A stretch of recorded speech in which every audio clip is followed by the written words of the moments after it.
د سبق نه مخکې یوه اهمه خبره ته کوم. ګوره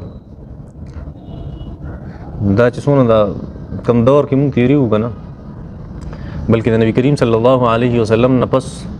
300 کاله پس چې کم دور شروع شوی دا ټول دې ته د فتنو زمانه وایي، د فتنو دور وته. خیر القرون د نبي علیه الصلاة والسلام هغه پسې چې کومې 2-3 زمانې وي، اینه پس دا ټول د فساد او د فتنې نه ډک ژوند دی. هغه ورځو نه شروع شوی. بس تا که چېرته دغه زمانې د 400 کاله د نبي علیه السلام نه پس چې کومو خلکو لیکل کړي دي که نه، هر یو تقریبا په خپلو کتابونو کې لیکلي چې موږ ډېر د فتنې او د فساد په دور کې هغې کې لګیو ژوند کوو او الله دې زموږ حفاظت وکړي. نو هغه خلک زه 1000 کاله مخکینی خبره کوم دا خبرې کړي، نو اوس خو کاته ډېره ورانه شوي. هغه حدیث مبارکه کې یو حدیث ته مختلف خلاصه راته نبي علیه الصلاة والسلام صحابه کرام دور چې نبي علیه السلام تپوس کو چې که چېرته فتنې او فسادات سیوا شي، صحابي ته وایي ته به څه کوې؟ تقریبا حضرت ابوذر رضی الله تعالی عنه دی. ابوذر ورته وایي چې یا رسول الله زه به بس ځم نو د مدینې نه به مکې ته لاړ شم. نبي علیه السلام فرمایل که بیا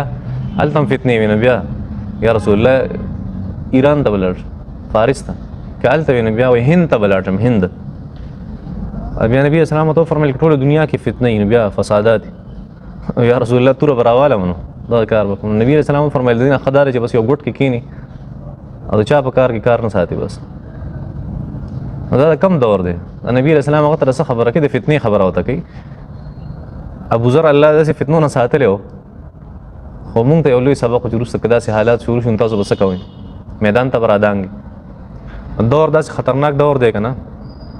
یا بس انتها باندې یو په آخري وخت کې وو. حالات دونه خراب شوي دي چې په هېڅ چا اعتماد نشي کولی، هېڅ نشي کولی په دنیا کې. نو تاسو ته صرف دا وایم چې یاره که چېرته ښه خبر نه کېږي هغه کوئ،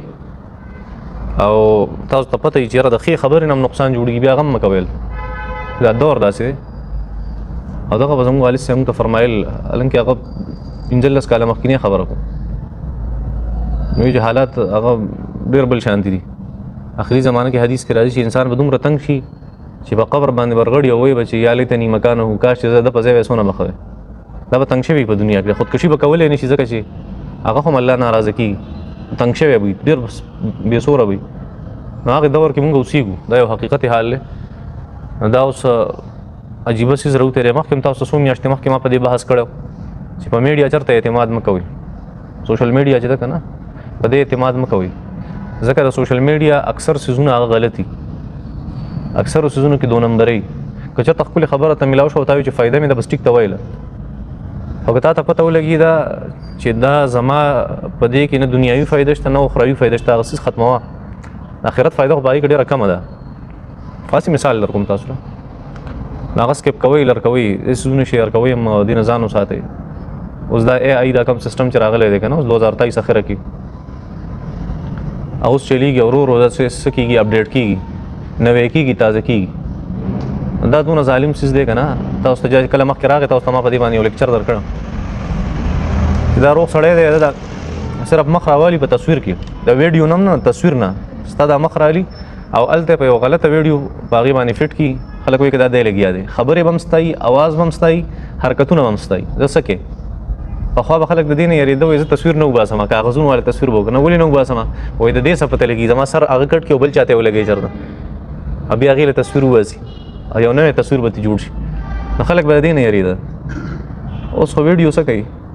ثابته ویډیو دله په داسې انداز کې ایډیټ کړي چې په شرمونه به د وشرم. نو دې کې لږ احتیاط کوئ. نو AI چې دا کوم څیز راغی که نه، چې دا قسم کارونه کوي، د دې خو فایده هم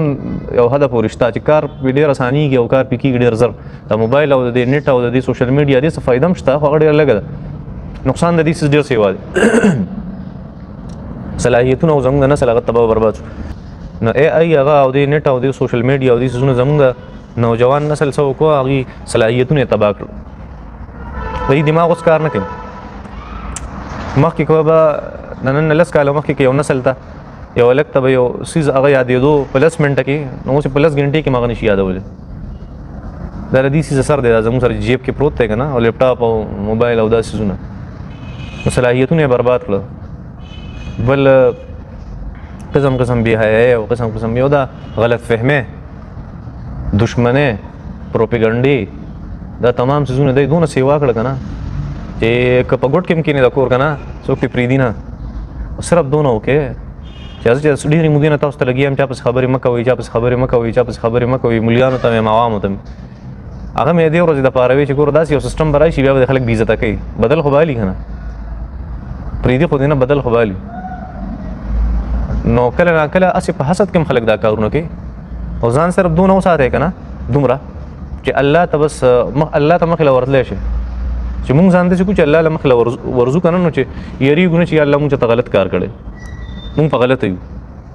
که په دنیا کې الله مکا الله دې موږ ساتي د بدنامي او د بې عزتۍ نه که داسې چېرته حالت راغی چا ویډیو جوړه شوه یا تصویران وایرل شوي او وغیره داسې څیزونه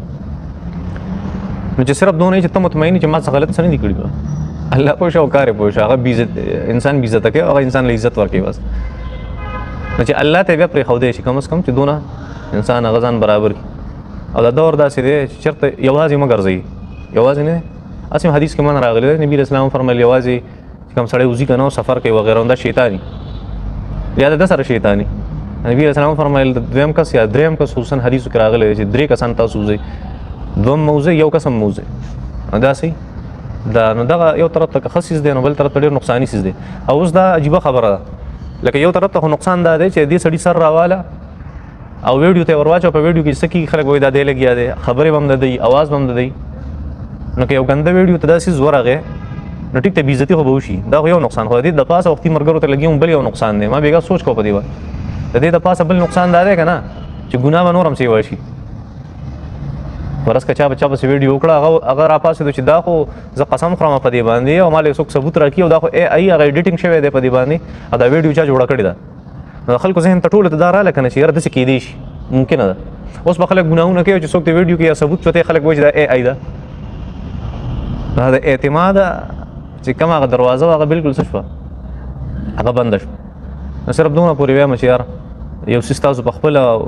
په هغې باندې ګوان او یو څیز مو په خپلو سترګو لیدلی نه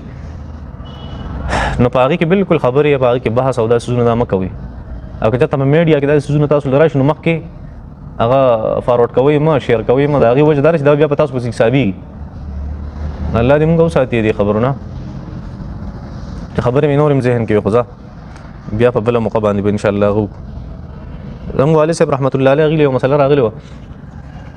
د دې باره کې چې یاره پلان کې هغه موږ ثبوتونه راچوه کړي او د هغه ویډیو ریکارډینګ موږ سره موجود دی لکه دا ډېره مخکینۍ خبره چې دا نوی د کیمرو دور که نه کیمرې کې آنک آپ کو دیکھ رہی ہے هغه سسټم و